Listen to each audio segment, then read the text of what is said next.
discovered more than 1,400 grams of fentanyl, 33 grams of heroin, and 1,000 blue fentanyl pills. Let's try this again. What up, y'all? I know ain't nobody in the chat right now, but what up, y'all? It's your boy Joey Crack of the Crack House Productions.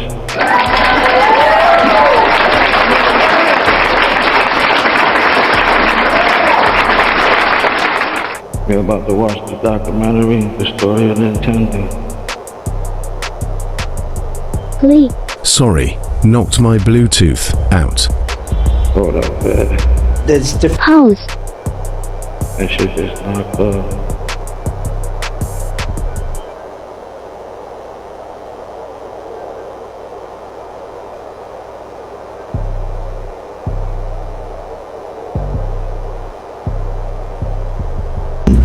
Translations, but roughly it means work hard, leave luck to heaven.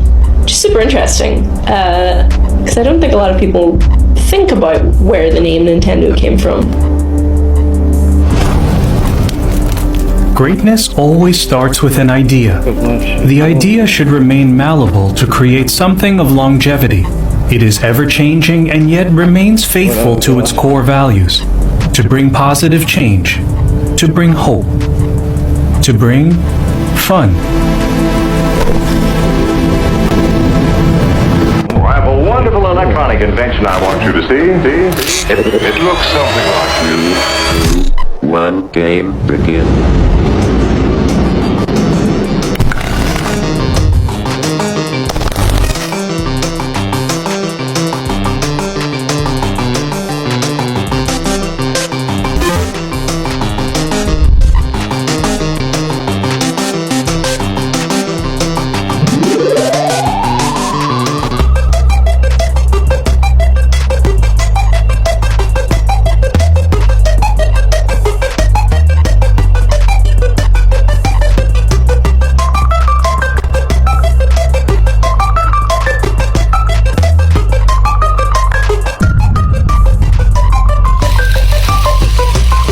On September 23, 1889, Fusajiro Yamauchi began manufacturing Hanafuda, Japanese playing cards of floral design.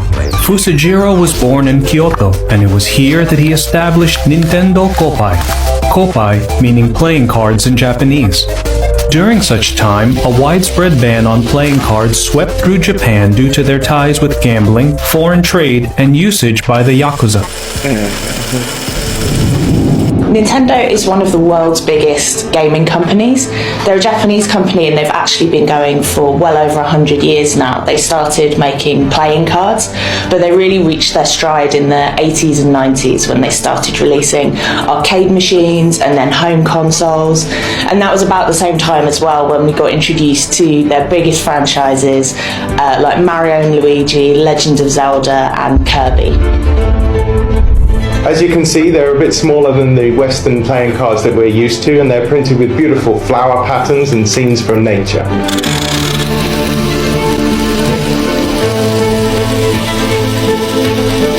Nintendo's earliest and best customers were the Japanese mafia, the Yakuza. They ran lots of illegal gambling dens and they needed playing cards. And because no one wanted cheating going on, every game started with a new pack of cards.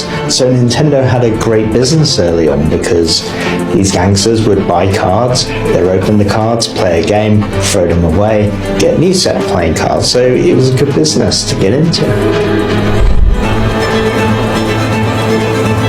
Yamauchi found great success in his newfound company. Before long, he had established a new shop in Osaka and began to develop a more comprehensive array of card games. It was in 1929 when Yamauchi decided to step down from the company, passing the business to his son-in-law Sekirio Kaneda, who adopted the name Sekirio Yamauchi in respect of the family. Fusajiro remained uninvolved with the company for the remainder of his life, eventually passing away from a stroke in his home city of Kyoto on January 1, 1940. The founder of the company continued until 1929 when his son-in-law, Sekiryo Kaneda, who took the name Yamauchi as well, took over the company and kind of professionalized it, improved the manufacturing processes, and started manufacturing Western-style playing cards. War has struck again.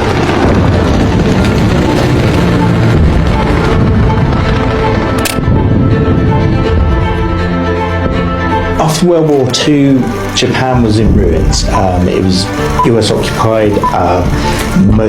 There wasn't much food. The buildings were flattened. I mean, the country had to rebuild from absolute scratch. And from that came this kind of, essentially a new start. It tried to move into electronics, and kind of that was really kind of where Japan found a new future post-war. The years following World War II allowed Japan to further its industrialization. Markets for electronics were established alongside the rise of strip mills for iron and steel. Among such technological innovations were transfer machines for the automobile industry, automatic control systems in new steam power stations, and catalytic cracking in oil refining industries. Yakihabara is an electronics district in Tokyo, and it became like the hub of electronics shops. You'd have these kind of multi-story arcades and shops selling all kinds of electronics. It was really a kind of very kind of geeky mecca, if you like. If you were into electronics and you were in Tokyo, you're going to make a beeline for that area. After the death of Sekiryo, Hiroshi Yamauchi, the grandson of Fusajiro, was ordered to step up and assume the mantle of company president. Being young and inexperienced, Hiroshi suffered some initial backlash from the company's employees. In 1949, Sekiryo became ill, called up his grandson to his hospital bed and said, "Okay, you give up your law degree and take over Nintendo from me." That was Hiroshi Yamauchi. And over the course of the next 50 years, he was destined to turn Nintendo into a multinational conglomerate. But at the beginning, it wasn't so easy. Strikes would take place to test the new president's dedication to the role, and firmly, Hiroshi would make a stand. He chose to fire a handful of employees and set his eyes on the future. With a traditional imperialist demeanor, Hiroshi ran the company intending to keep up with the changing times. The first step was to develop a new style of plastic playing cards influenced by Western markets. However, due to Japan's strict restrictions on unsanctioned gambling, the plastic and Hanafuda cards were now struggling to make a profit. Luckily, the company, now called Nintendo Karuta, made a licensing deal with Walt Disney to merge the new plastic cards into family-oriented games. With a small booklet outlining the many games one could play with the cards, the new product would sell 600,000 units in 1 year, allowing Nintendo to dominate the card game market in its own country. They also had a deal with Disney that allowed them to make Disney playing cards that had Disney characters on them. And so this sort of made Nintendo kind of take a little sidestep into manufacturing things for children, wherein they discovered, hey, there's a lot of money to be made here. And so that was another stepping stone on the way to them creating video games, which at that time were basically considered toys. Once again, the company name was changed to the Nintendo Company Limited, and the business was made public with Hiroshi Yamauchi as its chairman. So at the beginning, Hiroshi Yamauchi was only 21 years old, and the workers in Nintendo didn't necessarily take him entirely seriously.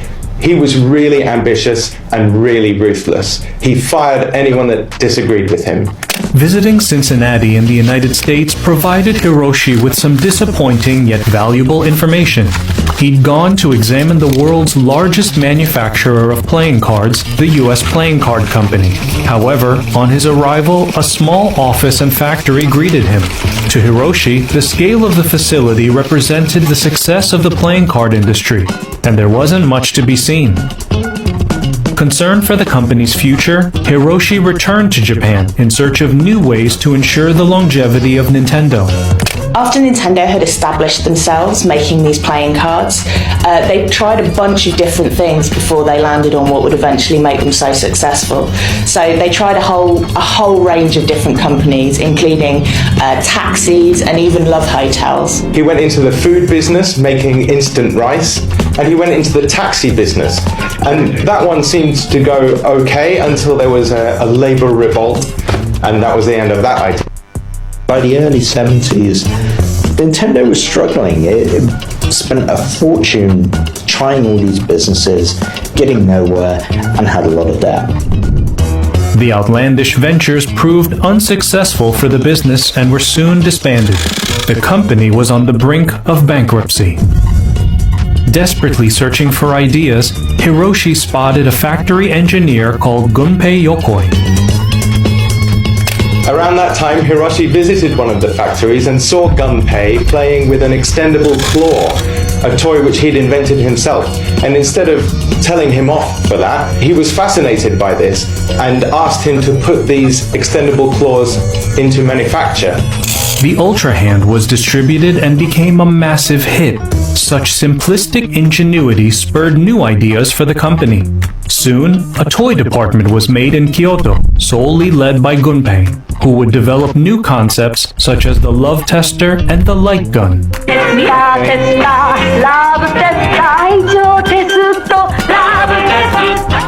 By the 1960s, Nintendo had solidified itself as a significant player in the toy market. The early 70s came rolling in, and with it, the idea of a video game was being conceptualized. Around that time, in the early 70s, video games were becoming a really big thing. Pong had come out in 1972, and suddenly video games were cool. Atari became the first in the race, releasing Pong in 1972. It was inspired by a game developed by physicist William Higginbotham. Atari leapt towards mainstream distribution, giving the public a groundbreaking discovery which took America by storm. Nintendo had to react fast. Hiroshi hired employees from Sharp Electronics to develop a new system that could compete with the emerging video game consoles. Soon, in cooperation with Mitsubishi Electric, the TV Color 6 was made and distributed in June 1977. So after Nintendo had been going for quite a long time, they really started to branch out into the burgeoning gaming world. So at the time, arcade machines were hugely popular around the world. Atari had already been producing them for quite a while. Classics like Pong had been around for a little bit of time, but they were really starting to take off in Japan, in America, and in Europe. So Nintendo decided that they would try and get in on this really expanding market as well. And when they did, they really worked on how they were going to make a game that would stand out. But it wasn't actually meant to be Nintendo's console. Mitsubishi had created it for another company that went bust and decided to give Nintendo a call, see if they'd put it out instead. And that's how Nintendo got into video games. So Nintendo's very first console, games console, was actually the Color TV game. It was a very, very simple device, but it paved the way. I think Shigeru Miyamoto, who would go on to make some of Nintendo's most important games, did actually work on the Color TV game. I think he designed like the outer casing or something really random like that. So it paved the way for one Shigeru Miyamoto to then go on to design Donkey Kong. In response, Atari returned with the 2600, popularizing microprocessor-based hardware and games stored on swappable ROM cartridges. It was the most popular second-generation console by a large margin during the time of release. Nintendo would follow with 4 more iterations of the TV Color, and soon both Atari and Nintendo were being recognized as big fish in a huge pond. and competitiveness was on the rise. 見るテレビから遊べるテレビへ15種類ものゲームが楽しめるカラーテレビゲーム50 In response to America's growing arcade market, Hiroshi expanded Nintendo into the US, releasing new titles such as Radar Scope, Space Fever, and Sheriff. Though effective in the Japanese market, the games weren't financially successful in America. To counter this, Hiroshi turned to Shigeru Miyamoto, and upon deliberation, Donkey Kong was made, becoming a smash hit in both countries.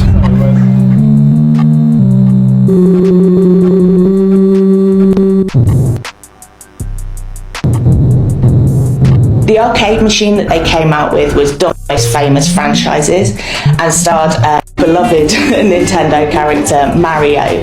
He's actually a plumber now. But the idea was that as he was a carpenter, the level was based around kind of like a workman sort of environment where he's dodging barrels from a big gorilla, also called Donkey Kong. And this just took off across the world. It was a really fantastic arcade machine and kids loved to play it. And that was really the start of how Nintendo managed to dominate the gaming market at that time.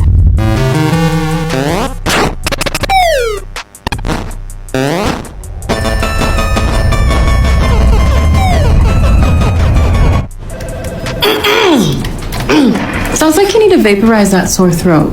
Vapical drops? It's sore throat relief with the rest of Vicks Vapors. Vaporize sore throat pain with Vicks Vapocool drops. Original sound mode. And I'll tell you what, we're excited about this game already. They say they arrested 18 people and recovered more than 1,400 grams of fentanyl, 33 grams of heroin, and 1,000 blue fentanyl pills.